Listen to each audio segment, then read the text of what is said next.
court is a bitumen underlay, which is about 50 millimeters thick, which is laid fairly smooth. The top surfaces, there are 7 surfaces on the top. There's a bond coat just to seal the bitumen. Then there are 3 layers of rubberized material, which gives about 1/16 of an inch thick. And the rest of the coats are a paint-type material, which bonds the whole thing nice and tightly together and gives it a very fast playing surface. I believe these courts now are regarded as some of the best in Australia. Well, we believe they are, and the people who sold us the courts, of course, have also indicated that these are the only courts of this kind in the country. And some of the top players that have played here in the last few weeks have said that they've found it a really first-class playing surface.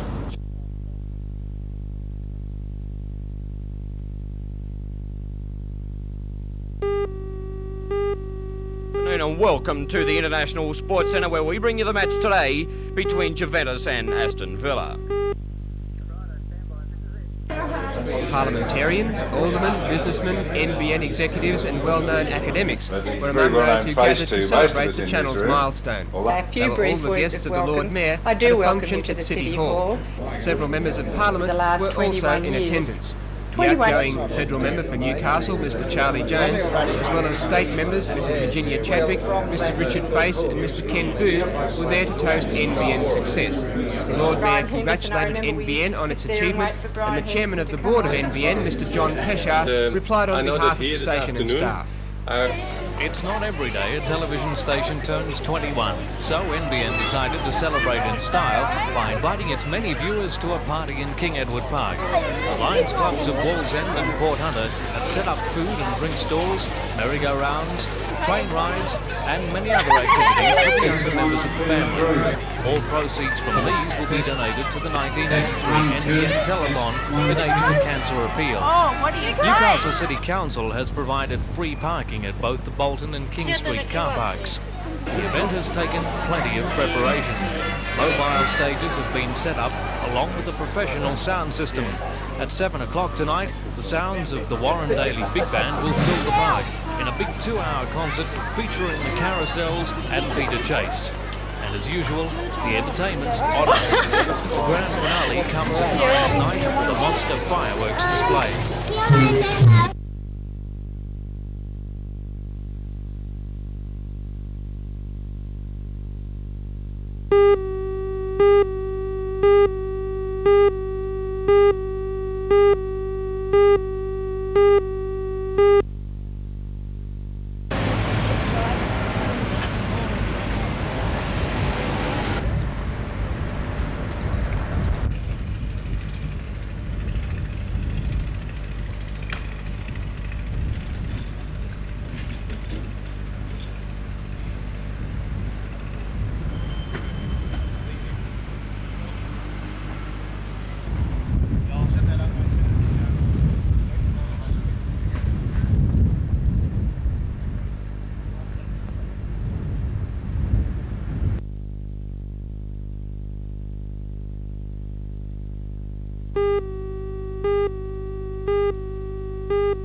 Clubs in New South Wales have recorded a decrease in takings of some 25% since the beginning of the year. This has forced them to take on a more professional and less emotive style of management. Poker machine companies are now holding seminars towards this end. The Hunter Valley Councillor for the Registered Club Association, Mr Bob Ferris, says the clubs in the Hunter Valley are experimenting with new types of entertainment to draw the crowds.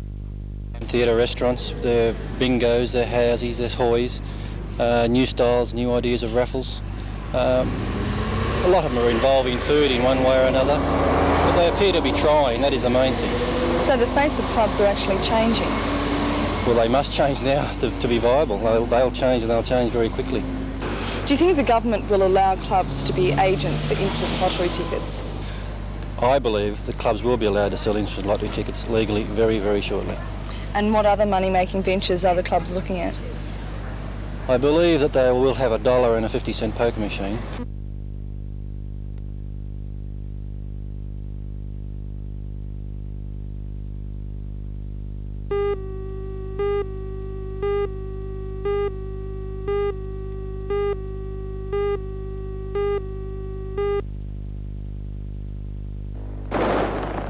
Two East German women have set world records on the first day of the European Indoor Athletics Championships.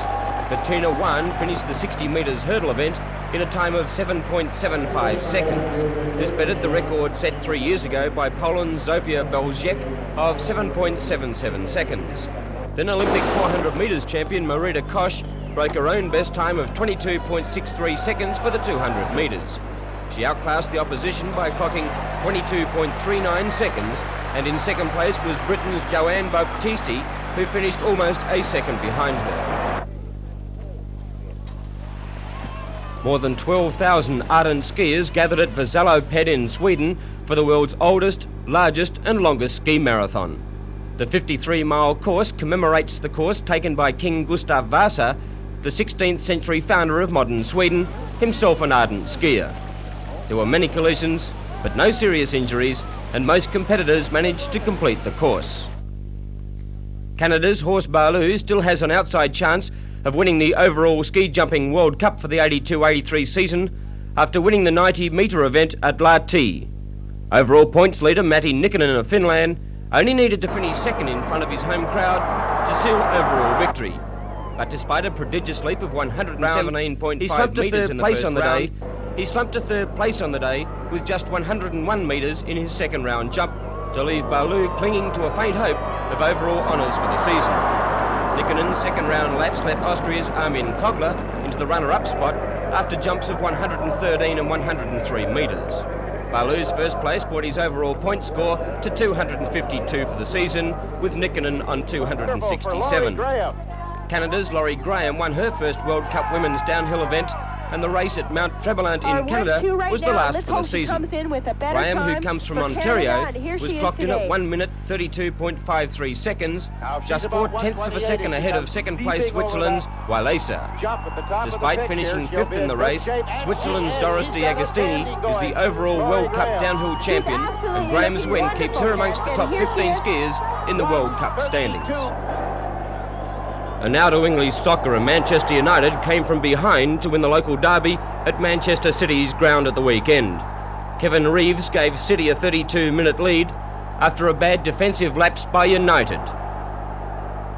But Frank Stapleton helped United keep its bid for second place in the First Division, with headers firstly in the 49th minute after a good cross from Koppel, and then a superb header in the 76th minute to give United a win by 2-1.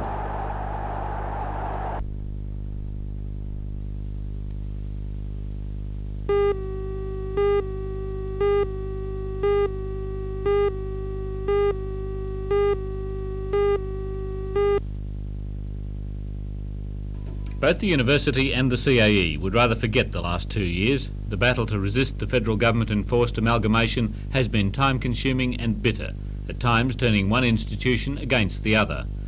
The Vice-Chancellor of the university, Professor Don George, said today he found it frustrating to consider the time and money wasted on amalgamation. It's been a very difficult 2 years, and there has been a tremendous lost number of hours. It could have been spent more profitably. As you know, we first learnt out of the blue in April 2 years ago nearly that this particular decision of the Razor Gang was there. It meant, of course, we had to take it seriously, and so we have spent a lot of time talking amongst ourselves and with the college to find some solution. Neither party wanted this particular marriage, and we were still not looking forward to it. The principal of the CAE, Dr. Richardson, was just as relieved. He said the priority now was to get on with the business of expanding education opportunities. I'm delighted that it's gone away. We can now concentrate our efforts on educational purposes. Do you think that's been neglected while you've been studying amalgamation? Far too much of our time has been spent on finding ways to avoid amalgamation. What's going to be the priority now then? Well, our priority now is to really take us back to 4 or 5 years ago, where we were making a case for many more advanced education courses in Newcastle.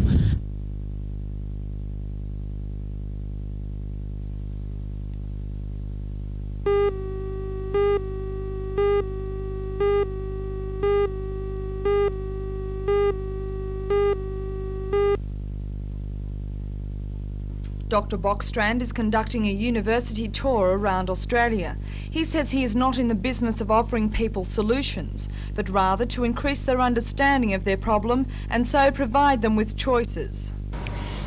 The Secretariat for Future Studies was created 10 years ago with a very simple message, and that was that people must choose the future.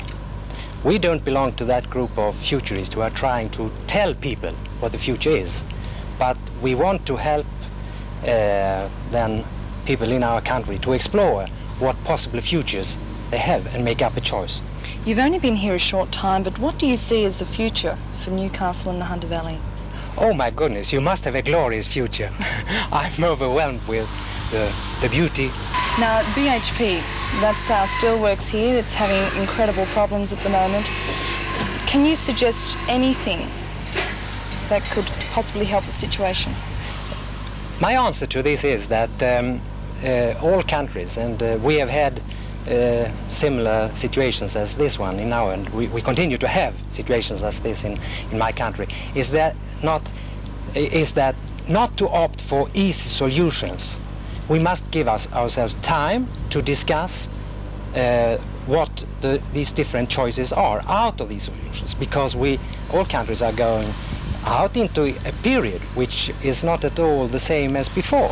We have had a mainstream of high industrial growth. We are exploring something else, and we don't know yet what it will be.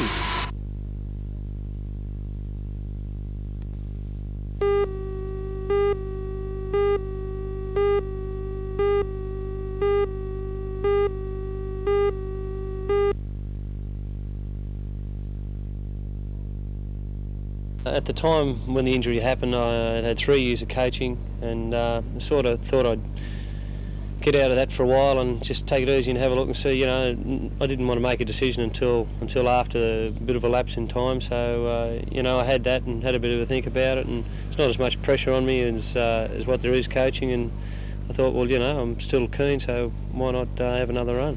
Exactly.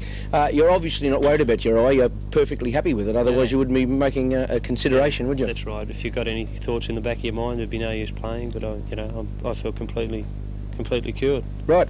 Okay. What about offers? Have you had any offers so far? I've had an offer from Western Suburbs. Yeah, only the one. But I haven't sort of been chasing anywhere. It's just that I said to West that I was keen to play again. I've had a bit of a talk to them. And you'd obviously have a bit of loyalty with Western Suburbs after equalling that record with 3 great premierships in a row. Oh, well, they're the only club to play with, yeah. But you would consider offers from other clubs if they were forthcoming, I guess? Well, if they came along, we'd have to consider it. Yeah.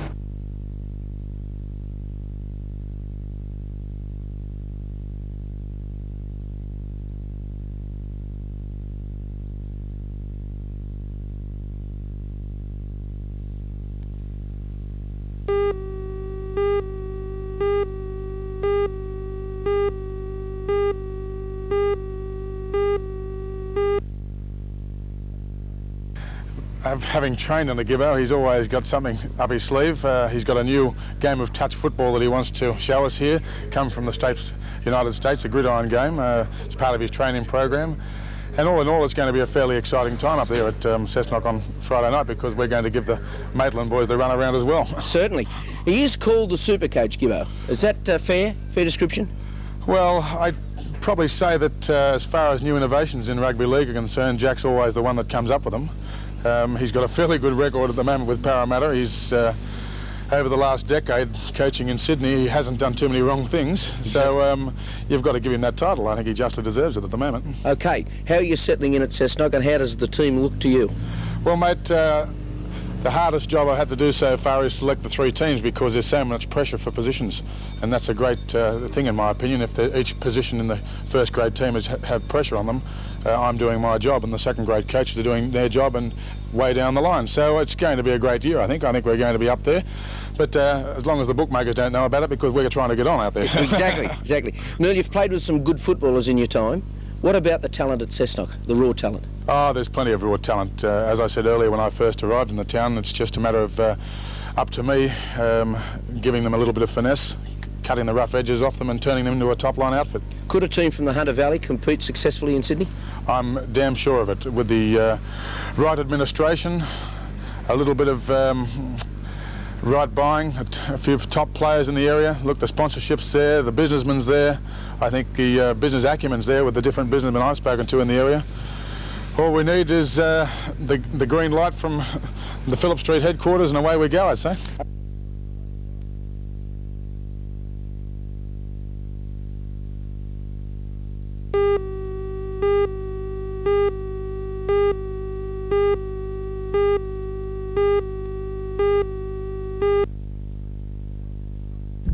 The development is not the first envisaged for this fairly desirable piece of land at Waihee Point. A couple of years back, another company planned a fairly exotic resort. They were going to have luxury accommodation, a marina and a horse riding complex. That idea was shelved. This time round, the developers are aiming a little lower. They say their resort will appeal to the lower and middle income brackets. The first stage of the resort is a 150-site caravan park with on-site vans rented on a time-sharing basis. This would be followed by 50 cabins and a 25-bedroom guest house. In the long term, the development also provides for a marina, tavern and restaurant, which the council has not yet approved. However, Lake Macquarie's Mayor, Alderman Pasterfield, says changing attitudes might reveal a community need for just such a resort. As to when that will be is a matter of some conjecture. But if it is something that eventually is good and necessary for the community, then we must adjust and go with it.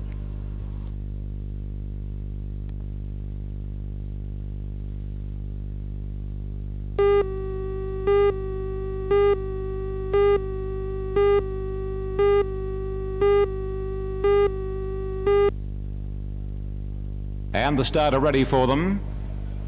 Racing in the Penfolds Classic, and a pretty good jump too. One of the best to begin was Quick Rebel. Been there away quickly and moving up is Lady Mayfair, followed closely on the outside, going up fast by $1. Not far behind them as they start to settle down was Delta Sun in company there with French Tip on the inside, who lost a shade of ground. Power Love on the outside, a length and a quarter El Barco. Now let's have a look for the challenge. The challenge is back in last position as they come down the side of the track now as they link up with the 600, and Been there is the leader, a length on $1, Quick Rebel, Power Love and Lady Mayfair. 1 Delta Sun El Barco, followed by French Tip and then Lady Eclipse. Lotka Star back on the inside rail, followed by the challenge going right to the outside from Paris in Spring, and a length and a half last of all is Tamarind. They're homeward bound, and Been there on the inside as the leader, about a length on $1, followed by Lady Mayfair. Quick Rebel on the rail, a length and a quarter off next is El Barco, then Lotka Star and Delta Sun, and a fair way back is the challenge. Been there coming down by the 200 metres, leads about a length and 3/4. El Barco on the outside has run a good race, followed by Lady Mayfair, but it's Been there accelerating, and Been there is racing away.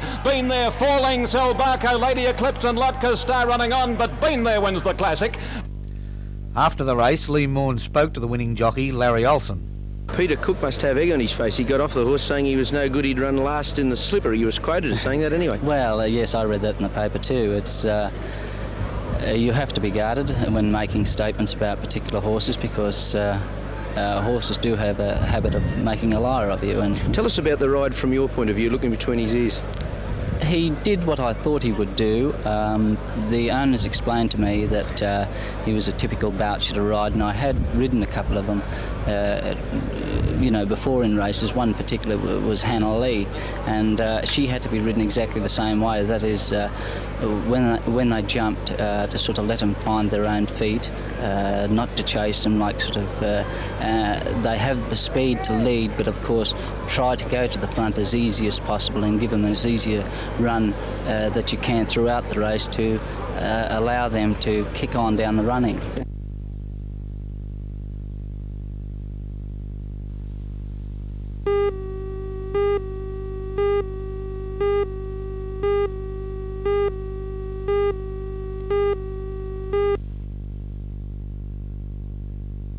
If we operated at the same level of efficiency as the better American utilities, we would need about 600 people to run the place, and we currently have 1,600.